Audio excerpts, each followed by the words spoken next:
Hello दोस्तों, आज हम एग्रीकल्चर के बारे में हम समझते हैं। एग्रीकल्चर में ऑर्गेनिक एग्रीकल्चर क्या होता है, उनसे पहले हम इनऑर्गेनिक एग्रीकल्चर के बारे में समझते हैं। तो वीडियो को शुरू से लेकर लास्ट तक देखें, वीडियो बहुत ही इंटरेस्टिंग है। इनऑर्गेनिक एग्रीकल्चर किसान अधिक पैदावारी के लालच में अधिक रासायनिक उर्वरक कीटनाशक का प्रयोग करते हैं, जिससे पैदावारी की मात्रा बढ़ जाती है। लेकिन इनऑर्गेनिक एग्रीकल्चर से फसल की गुणवत्ता कमी हो जाती है, मिट्टी की उर्वरता क्षमता कम हो जाती है और इनऑर्गेनिक एग्रीकल्चर से हमारे इकोसिस्टम पे भी बुरा असर पड़ता है। अब हम मूल बातों को समझते हैं। इनऑर्गेनिक एग्रीकल्चर का उल्टा ऑर्गेनिक एग्रीकल्चर यानी जैविक कृषि होता है। ऑर्गेनिक एग्रीकल्चर में कोई भी रासायनिक पदार्थ कीटनाशक का प्रयोग नहीं किया जाता है। इसमें गाय का गोबर, गौमूत्र, जैविक खाद, कंपोस्ट खाद, वर्मी खाद तथा हरी खाद का प्रयोग किया जाता है। इन सभी के प्रयोग से प्रकृति में कोई बुरा प्रभाव नहीं पड़ता है, इसलिए ऑर्गेनिक एग्रीकल्चर हमारे लिए इको फ्रेंडली है। इससे पैदावार में काफ़ी गुणवत्ता में सुधार होती है।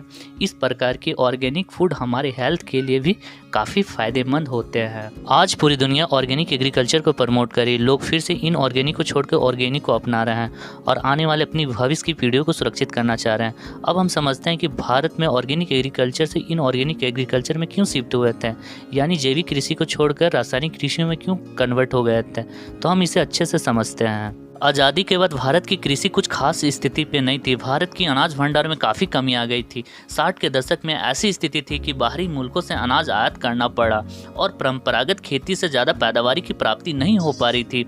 इस विकट संकट से बचने के लिए भारत में हरित क्रांति लाई गई। हरित क्रांति आने से भारत की कृषि में कायापलट हो गया।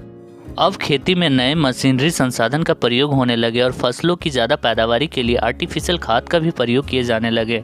हरित क्रांति से भारत की कृषि में बहुत बड़ा असर पड़ा। गेहूं तथा चावल के उत्पादन में 2 गुना इजाफा आया और भारत जल्द ही अनाज की समस्या से बाहर निकल गया है। और हरित क्रांति के बदौलत भारत स्वावलंबित अनाज के मामले में बन गया। लेकिन कहते हैं ना, जो चीज़ हमारे लिए वरदान होती है, कभी वही चीज़ हमारे लिए अभिशाप भी बन जाती है। वह कुछ इस तरह से कि हरित क्रांति के बाद रासायनिक उर्वरक बेतहाशा इस्तेमाल से धरती विषाक्त हो गई। अधिक सिंचाई के बाद भूमिगत जल स्तर नीचे चला गया। एग्रीकल्चर से जो पौधे के जो डंठल थे उसे पशुओं के चारा के रूप में उपयोग किए जाने लगे, जिससे पशुओं के स्वास्थ्य में काफ़ी ज़्यादा असर पड़ा। कीटनाशक के छिड़काव से जो फायदेमंद कीट थे वे भी लुप्त होने लगे। इससे हमारा इकोसिस्टम पूरी तरह को प्रभावित हुआ। इन सभी के वजह से ऑर्गेनिक एग्रीकल्चर पे जोर दिया जाने लगा और स्थिति ऐसी है कि पूरी दुनिया ऑर्गेनिक एग्रीकल्चर की ओर शिफ्ट हो रही है। अब हम समझते हैं कि ऑर्गेनिक एग्रीकल्चर के क्या फ़ायदे हैं। फर्स्ट फ़ायदा है, किसी प्रकार की हानिकारक रसायन नहीं होते हैं, ये स्वास्थ्य के लिए बहुत ही फ़ायदेमंद होते हैं। दूसरा है हमारा, ऑर्गेनिक एग्रीकल्चर से आर्थिक फ़ायदे होते हैं, यानी इकोनॉमिकली प्रॉफिट होता है। थर्ड जो है, ऑर्गेनिक खाद के प्रयोग से मिट्टी की उर्वरता क्षमता में वृद्धि होती है। और फोर्थ जो है, अधिक सिंचाई का प्रयोग नहीं किया जाता है ऑर्गेनिक एग्रीकल्चर में। फिफ्थ जो है, ऑर्गेनिक खाद के इस्तेमाल से लागत कम पड़ता है।